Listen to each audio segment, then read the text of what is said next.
Camille Armandari, chargée des expositions et de la communication. Mon rôle est de gérer les expositions organisées au musée de Pont-Aven et ce qui en découle aussi la communication, donc deux grosses missions des musées. Plus précisément, en fait, je dois coordonner les différents prestataires pour monter le projet d'exposition et le faire aboutir.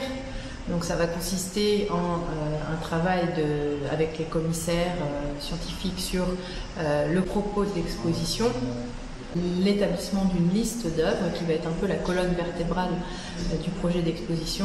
Et de là va découler, une fois qu'on a ce discours et une sélection d'œuvres, eh bien, différentes opérations vont s'enchaîner. L'établissement, l'organisation, la préparation d'un catalogue d'exposition qui sera édité à cette occasion.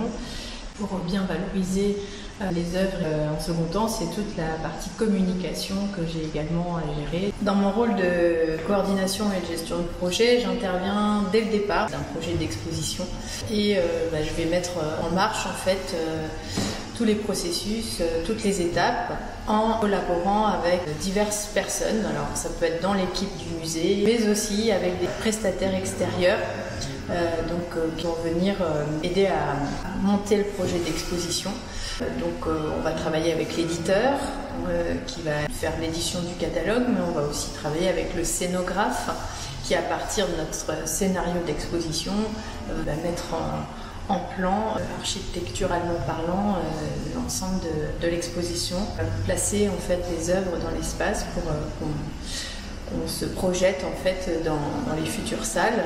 On va faire le choix des couleurs des murs par exemple, et puis on travaille avec un graphiste qui va mettre en forme les textes de salle, les éléments qu'on appelle les éléments de scénographie, qui viennent créer une harmonie dans le parcours de l'exposition et le rendre lisible pour les visiteurs. Et il y a aussi les transporteurs qui font partie de la chaîne opérationnelle, puisque les transporteurs vont chercher des œuvres chez les collectionneurs particuliers, nous les amener, et au moment de la réception des œuvres, toute une série d'opérations va aussi se mettre en place, les constats d'état, donc la réception des œuvres, l'étal, le déballage, l'accrochage, parfois des encadrements vont être faits.